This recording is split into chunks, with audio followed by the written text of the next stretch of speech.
রোদে দেওয়া ঝামেলা ছাড়া ইনস্ট্যান্ট মোটা মূলোর আচার কীভাবে বাড়িতে তৈরি করবে চলো আজকে সেই ভিডিও তোমাদের সঙ্গে শেয়ার করব। মূলো গাজরের খোসা ছাড়িয়ে রেখে দিয়েছি। লঙ্কাগুলোকে এবারে ভালো করে জলে ধুয়ে একটা সুতির কাপড়ে মুছে নেব, যাতে করে এর মধ্যে কোনো রকম জল লেগে না থাকে। জল লেগে থাকলে কিন্তু আচারটা খারাপ হয়ে যাবে।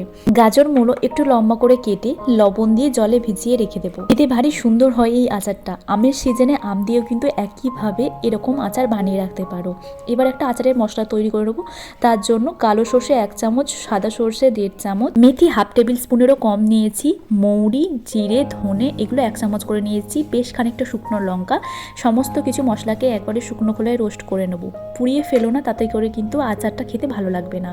আচারে দেওয়ার জন্য মেজারিং কাপের হাফ কাপ মতো সর্ষের তেল নিয়েছি, যেটাকে ভালো করে গরম করে নেব। ধোঁয়া উঠলে নামিয়ে রাখবো, রুম টেম্পারেচারে আসতে দেবো, তারপরেই আচারে ব্যবহার করব।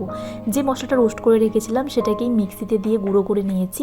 একটু দানা দানা মতো থাকবে, এরকমভাবে গুঁড়ো করবে, একদম মিহি গুঁড়ো করে নেবে না। বাড়িতেই টমেটো সস বানিয়ে রাখলাম, তার জন্য বেশ খানিকটা টমেটো, শুকনো লঙ্কা, লবণ জলে দিয়ে সিদ্ধ করতে বসিয়েছি। আচারি মশলাটায় আরও কিছু মশলা মিশিয়ে নেবার পালা। এর মধ্যে সামান্য পরিমাণে লবণ, একটু আমচুর পাউডার, কাশ্মীরি লাল লঙ্কার গুঁড়ো, একটু হলুদের গুঁড়ো ভালো করে মিশিয়ে নিয়েছি। আর হ্যাঁ, হিংটাও অবশ্যই দিও, আমি হিঙের কথাটা বলতে ভুলে গেছিলাম। লঙ্কাগুলোকে মাঝখান থেকে চিড়ে সামান্য একটু করে দানাটা বের করে দিয়ে যে আচারি মশলাটা বানিয়েছিলাম ওইটা 2 চামচ নিয়ে সর্ষের তেল দিয়ে মেখে নিয়েছিলাম। এবার লঙ্কার মধ্যে পুড়ে ওগুলোকেও আচারের মধ্যে ব্যবহার করব। আমি লঙ্কাটা নর্মাল লঙ্কাই ব্যবহার করেছি, চাইলে তোমরা আচারে যে লঙ্কাগুলো দেওয়া হয় সেগুলোও ব্যবহার করতে পারো। তবে এতে করে কিন্তু এই লঙ্কা দানা ফেলে দিলে বেশি খুব একটা ঝাল হয় না। টমেটোগুলো হয়ে গেছে, সেগুলোকেও নামিয়ে নিলাম। খোলা ছাড়িয়ে মিহি একটা পেস্ট বানিয়ে ছাঁকনি দিয়ে ভালো করে ছেঁকে নেবো, যাতে এর মধ্যে টমেটো বা শুকনো লঙ্কার কোনো রকম দানা না থাকে।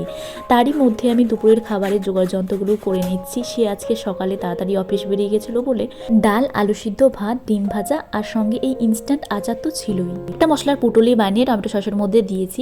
তার মধ্যে দারচিনি, লবঙ্গ, এলাচ, গোলমরিচ সুতির কাপড়ে বেঁধে টমেটো সসের মধ্যে দিয়ে দিয়েছি।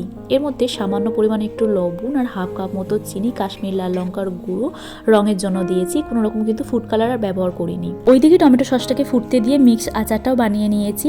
গাজর, মূলো, কাঁচা লঙ্কা, এর মধ্যে যে সর্ষের তেলটা গরম করে রেখেছিলাম সেটা দিয়েছি, আচারের মশলা, সামান্য আরও একটু কাশ্মীরি লাল লঙ্কার গুঁড়ো, পরিমাণ মতো লবণ দিয়ে ভালো করে মিশিয়ে একটা কাঁচের শিশিতে ভরে নিয়েছি। টমেটো সসটাকেও নামানোর আগে একটু ভিনেগার দিয়ে নামিয়ে নিয়েছি। ঠান্ডা হলে একটা বোতলের মধ্যে পুরে রেখে দেবো। তার মধ্যে আমার দুপুরের খাবারও রেডি, ডিম ভাজা, আলু সিদ্ধ আর একটু মুসুরির ডাল বানিয়েছিলাম পাতলা করে। কেমন লাগলো আজকের ভিডিও জানাতে ভুলো না। দেখা হচ্ছে পরে নতুন কোনো ভিডিওতে।